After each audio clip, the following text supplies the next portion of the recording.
Hi, I'm Greta, and welcome to Learning the Lingo. Today we're going to talk about phrasal verbs. Specifically, we're going to look at phrasal verbs that are commonly used in the house or home.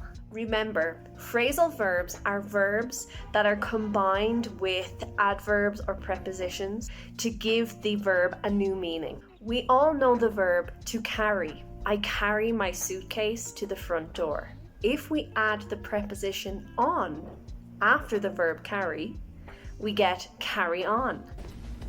Carry on.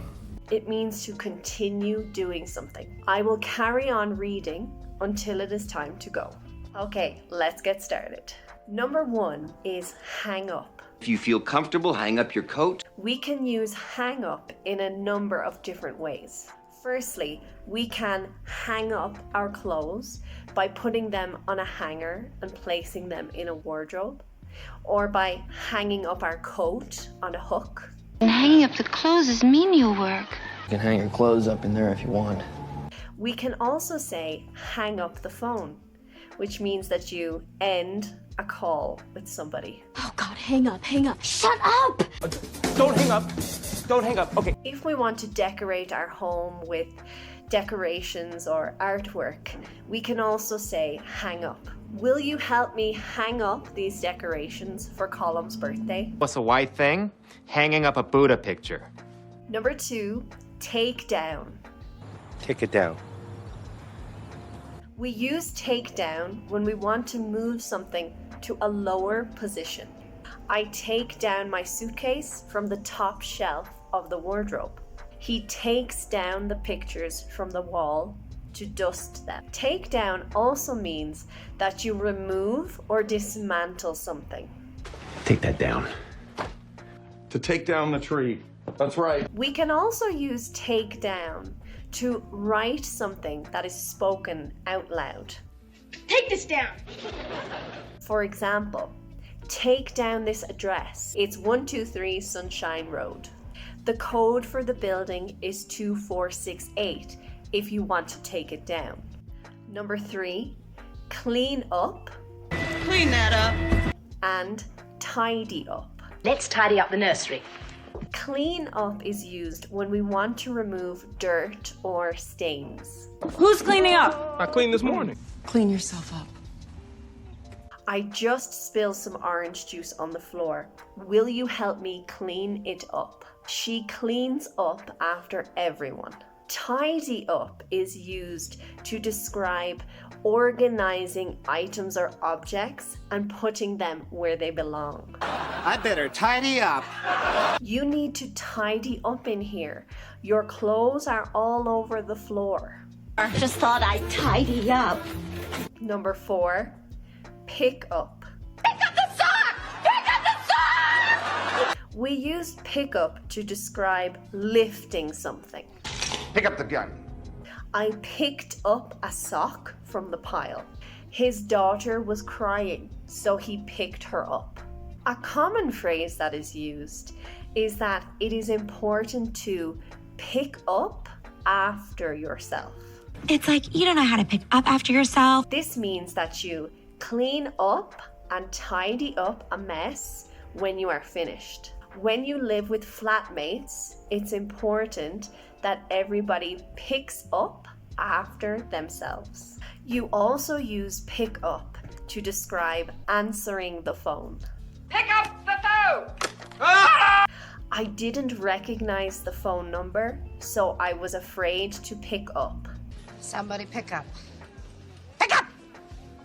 Pick up can also be used to describe getting somebody or something. She's picking me up after work. I pick up the kids after school. Who is going to pick you up from the airport? Can you pick up some pizza for dinner? Can you pick up some cereal? Number 5, put away. Look what I found. Put that away. To put something away is to put it in the place where it belongs. Put it away. Wait. I put the dishes away. They put their books away. You can also use put away to describe somebody who eats an impressively large amount of food.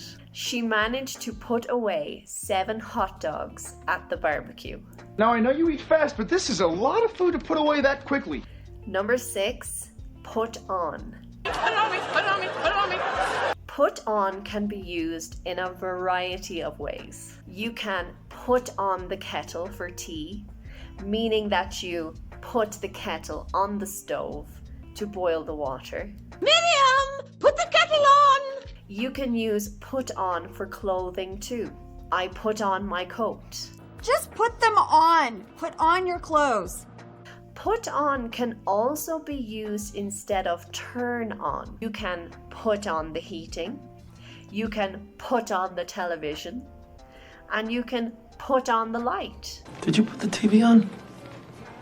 Number 7, move in and move out. To move in means that you are starting to live in a new apartment or house. I like to move in, move in. I like to move in, move. And to move out is when you decide to leave that house or apartment to live somewhere else. I'm moving out. Number 8, clear out. To clear something out means to remove all of the objects from that space. We need to clear out all my own junk here. My daughter is moving out, so we are clearing out her room. We need to clear out these cupboards before we buy any more food. But first, we gotta clear all of this out. Number 9, go through or sort through. To go through is to look at or search items, to find something or to put something in order. I need you to go through these. To go through means to look closely at items, to find something, to organize the items, or to search for a particular item. So we need to sort through the tickets as quickly as possible to see if we've won. We need to go through the bills so that we pay them on time this month. This means we need to look closely at the bills and make sure that everything is organized. I need 30 minutes to go through the mail.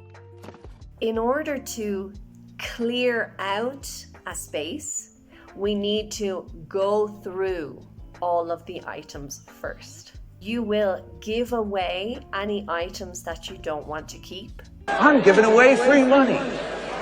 Or you will throw them away or throw them out. I'm throwing it out. Number 10, stock up. Let's stock up. Stock up means to gather a large amount of something so that you can use it in the future. Many people stocked up on toilet paper before the storm. I decided to stock up my freezer so that I will always have food to eat for dinner. That's good stuff. Let's stock up. Thank you so much for watching. I hope this was helpful. Please write any comments or questions below. Subscribe to my channel and like this video, and I will see you in the next one. Bye!